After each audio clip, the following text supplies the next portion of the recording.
হ্যাঁ, আগের ভিডিওর সময় কারেন্ট চলে গেল। 18 রেখা আমরা পড়তে বলছিলাম। দেখেন এক্স অক্ষের সমান্তরাল এবং এই রেখাদ্বয়ের ছেদবিন্দু দিয়ে যায় এরূপ সরলরেখার সমীকরণ নির্ণয় করো। খেয়াল করেন, এই দুইটা রেখার ছেদবিন্দু দিয়ে যায় মানে আমরা আগে ছেদবিন্দু বের করবো, এটা তো তাই না, চিরাচরিত কথা। তাহলে এই দুইটার ছেদবিন্দু বের হবে। ওকে, ছেদবিন্দুটা কত বের হয়?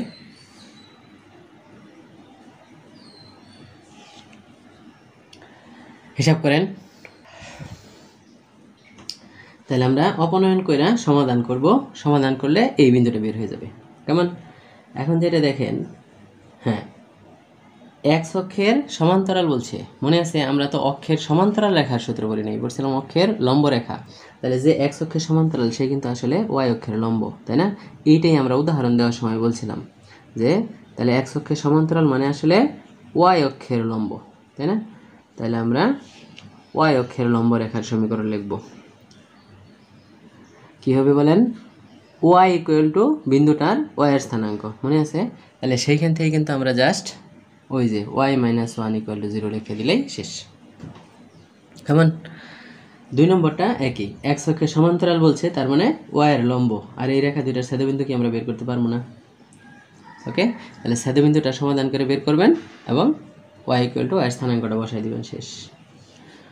19-এর 1 দেখেন, ওয়াই অক্ষের সমান্তরাল, তাহলে যে ওয়াই এর সমান্তরাল সে কিন্তু এক্স এর লম্ব, তাহলে আমাদের লাগবে শেষে গিয়া এক্স ইকুয়াল টু এক্স এর স্থানাঙ্কটা। তাহলে সমাধান করে কি ছেদবিন্দুটা বের করে ফেলা যাবে না আগে? এবং 19-এর 2 দেখেন, একই কথা, এই রেখাদের সাথে একটি সরল রেখা সমবিন্দু, তার মানে সমবিন্দু যে কথা ছেদবিন্দু একই কথা, তাহলে আমার ছেদবিন্দুটা বের করতে হবে। এবং এক্স ইকুয়াল টু 0 রেখা সমান্তরাল, তো উনি আবার একটু উন্নতভাবে বলছেন এক্স ইকুয়াল টু 0 মানে কেরা ওয়াই অক্ষ রেখা না? তাহলে ওয়াই অক্ষের সমান্তরাল মানে ওই এক্স অক্ষের লম্ব, তাহলে আমরা ফাইনালি বের করব এক্স অক্ষের লম্ব রেখা। লেখার দরকার আছে অঙ্কগুলো আমায় বলেন?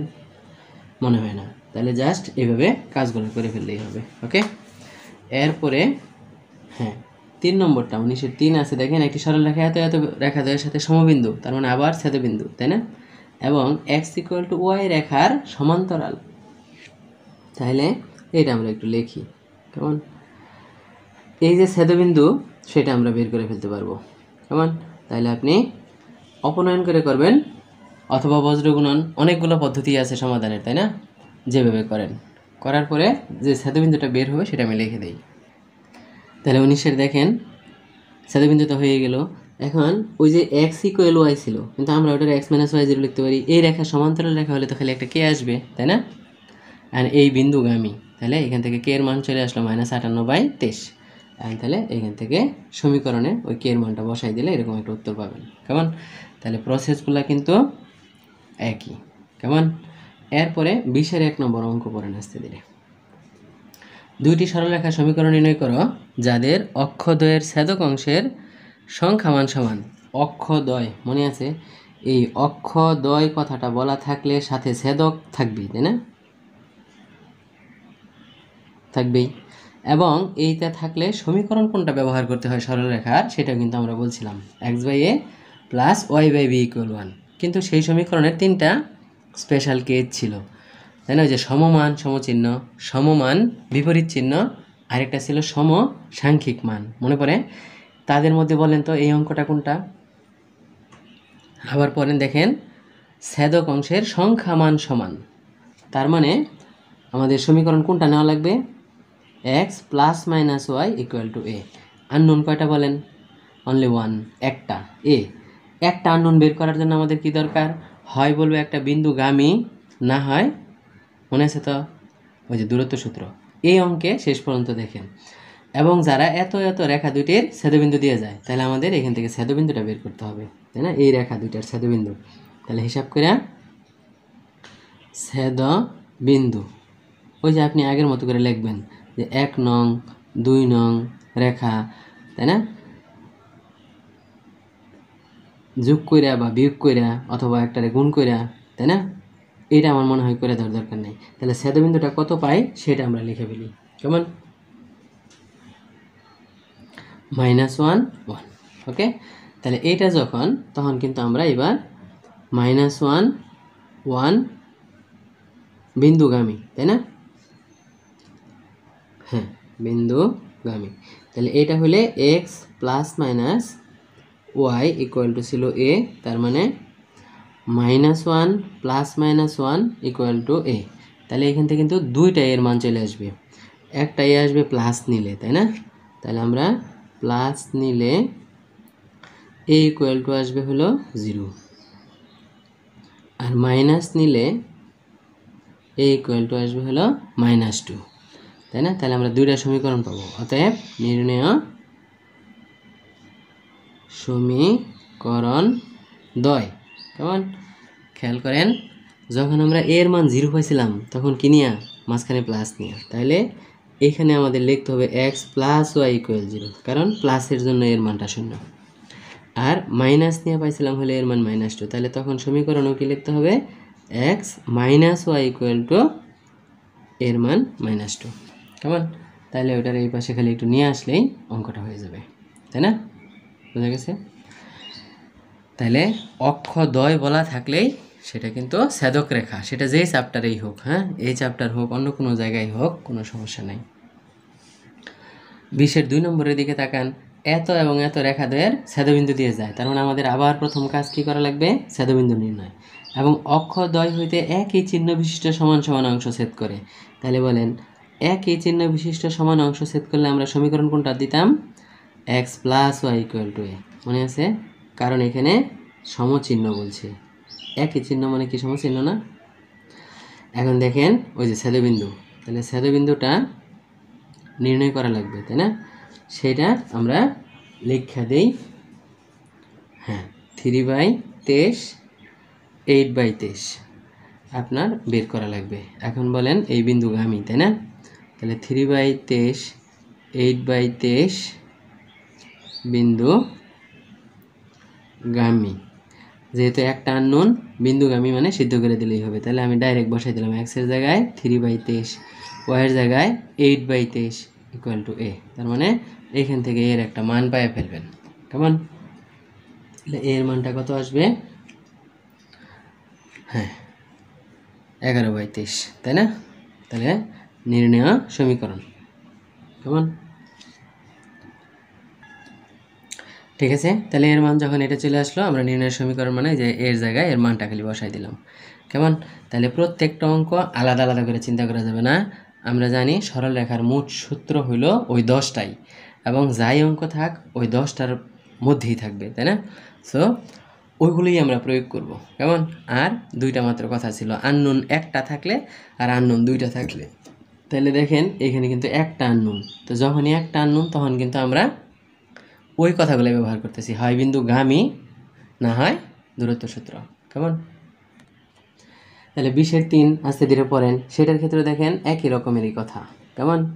যে এই রেখা দুইটার ছেদবিন্দু দিয়ে যায় তো গেল, এবং অক্ষদ্বয় হইতে একই চিহ্ন বিশিষ্ট সমান সমান অংশ ছেদ করে। তাহলে সমীকরণ কিন্তু x plus Y equal to এইটাই নিতে হবে, আর ওই ছেদবিন্দু দিয়া কেমন সিদ্ধ করে এর মানটা বের করতে হবে। তাহলে এর জন্য ছেদবিন্দু কি আসবে? কেমন? তাহলে আমরা ছেদবিন্দুটা অনেক বড়, 5926, ওকে, এরকম একটা। তাহলে এটা যোগ করে দিলে এর মান চলে আসবে একেবারে, তাই না? এটার যোগফল। তাহলে এখান থেকে আমরা 5926 বিন্দুগামী। কেমন? সেটা হলে 59 plus 26 equal a, that is a equal to পাবো আমরা 85। তো এখান থেকে বসাই দিলে নির্ণয়ের সমীকরণটা পাই ফেললেন, সমীকরণ। কেমন?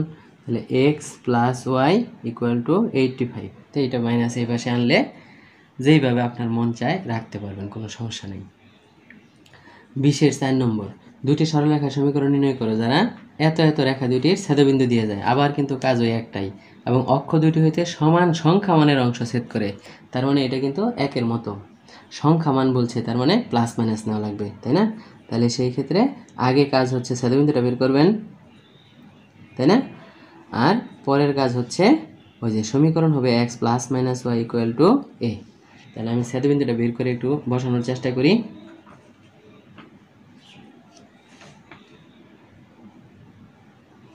হ্যাঁ, 5 4, ওকে। বাস। তাহলে একবার প্লাস নিলে একটা এর মান আসবে, একবার মাইনাস নিলে একটা এর মান আসবে, চিনছেন? তাহলে প্রত্যেক অঙ্ক কি আসলে আলাদা আলাদা? আমার অন্তত তা মনে হয় না। কেমন? 5 নম্বরটা দেখেন, সরলরেখা সমীকরণ নির্ণয় করো যা এত এত রেখাদ্বয়ের ছেদবিন্দু দিয়ে যায়। তাহলে প্রথম কাজ হলো ছেদবিন্দু এবং অক্ষদ্বয়ের সাথে সমান কোণ উৎপন্ন করে। এইবার একটা যন্ত্রণা, তাই না? অক্ষদ্বয়ের সাথে কোণ সমান তৈরি করলে তো আমরা ঢাল জানি। তাহলে প্রথম কাজ হলো ছেদবিন্দু বের করে ফেলা। কেমন? তাহলে ছেদবিন্দুটা হবে 1 1। কেমন? এখন প্রশ্ন হচ্ছে অক্ষদ্বয়ের সাথে সমান সমান কোণ উৎপন্ন করে। তাহলে একটু খেয়াল করেন ছবিটার দিকে, এটা এক্স অক্ষ ওয়াই অক্ষ, তাই না? এক্স অক্ষের সাথে যদি সমান কোণ তৈরি করে তাহলে ওয়াই অক্ষের সাথেও একই কোণ বলছে, তাই না? তাহলে আমার তো ওয়াই এর সাথে কোণের দরকার নাই, ঢাল বের করার জন্য কোণটা কার সাথে লাগে? এক্স এর সাথে লাগে। তাহলে এইটুকু কিন্তু 45 ডিগ্রি।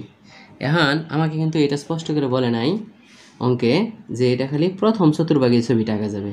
তাহলে ছবিটা কিন্তু দ্বিতীয় চতুর্ভাগেও আঁকা যেতে পারে, যেখানে এক্স অক্ষের সাথে আর ওয়াই অক্ষের সাথে সমান সমান কোণ হইতে পারে। তাহলে বলেন দ্বিতীয় চতুর্ভাগে যদি আমরা সরলরেখাটা আঁকতে চাই তাহলে সে এক্স অক্ষের ধনাত্মক দিকের সাথে এতখানি কোণ তৈরি করবে, এবং এইটুকু 45, তার আগেরটুকু 90 হলে এই পর্যন্ত কোণের পরিমাণ কত হবে বলে ফেলান? 135। তার মানে এই ক্ষেত্রে আমরা দুইটা কোণ পাবো। কথাটা কি স্পষ্ট হলো? আমি আবার বলছি, যেহেতু স্পষ্ট করে বলে নাই যে আমরা প্রথম চতুর্ভাগেই অক্ষদ্বয়ের সাথে সমান সমান কোণ তৈরি করে, তাহলে দ্বিতীয় চতুর্ভাগেও করতে পারে। তাহলে প্রথম চতুর্ভাগে হলে তার ঢালটা হলো, মানে কোণটা হলো 45 এক্স অক্ষের সাথে, আর দ্বিতীয় চতুর্ভাগের সাথে এক্স অক্ষের সাথে কোণ কিন্তু এই যে 90, তার সাথে আরও 45, ওই যে সমান সমান 45 45, এই জন্য 135 ডিগ্রি হবে কোণের মানটা। তার মানে আমরা এখান থেকে দুইটা কোণ পাবো, দুইটা ঢাল পাবো। কেমন? তাহলে প্রথম চতুর্ভাগে, কথাটা বলতে হবে এভাবে, প্রথম চতুর্ভাগে অক্ষদ্বয়ের সাথে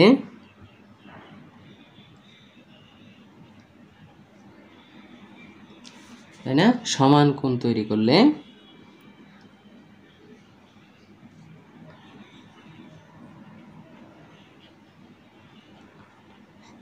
m ইকুয়াল টু 10 45, তার মানে হয়ে গেল 1।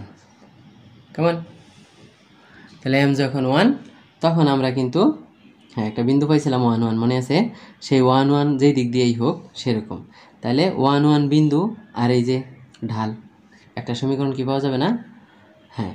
তাহলে ঢাল 1 এবং 1 1 বিন্দুগামী রেখা, ওকে, কি হবে? y1 equal to m into x minus x1, মনে আছে? ওইখান থেকে আমরা এখানে একটা সমীকরণ পাই ফেলবো। ওকে, তো সেই সমীকরণটা হবে x মাইনাস ওয়াই, হ্যাঁ, ইকুয়াল টু 0। আবার দ্বিতীয় চতুর্ভাগের ক্ষেত্রে কেমন? তাহলে আমি জাস্ট খালি একটু লিখে দেই। তাহলে ফাইনালি m এর মানটা 135 ডিগ্রি দিয়ে করতে হবে। ঢাল -1 চলে আসলো, তাহলে ঢাল -1 এবং 1 1 বিন্দুগামী রেখা সেই একই স্টাইলের। কেমন? তাহলে আমরা এরই সাথে চ্যাপ্টার 6 ক্লোজ। হ্যাঁ, এই 20-এর পরের অঙ্কগুলো আর আমাদের আপাতত দরকার নেই। আপনি যখন এই পর্যন্ত কাজগুলা আন্তরিকতার সাথে করতে পারবেন, তারপরে নিজেই পরেরগুলার ছবি আঁকা বুঝতে পারবেন যে কোনটা কীভাবে করতে হয়। কেমন? তাদের মধ্যে সবগুলোই করার দরকার নাই, যেগুলো পরীক্ষায় আসছে সেগুলো খালি নিজে নিজে একটু চেষ্টা করবেন। কেমন? তাহলে চ্যাপ্টার 6 অঙ্ক করতে হইলো আমাদের 1 থেকে 20 পর্যন্ত। কেমন? অ্যাসাইনমেন্ট। ওকে, বাকিটুকু আর আপাতত দরকার নেই। এরপরে আমরা 3.7 চ্যাপ্টারে কাজ করব। ওকে, ধন্যবাদ।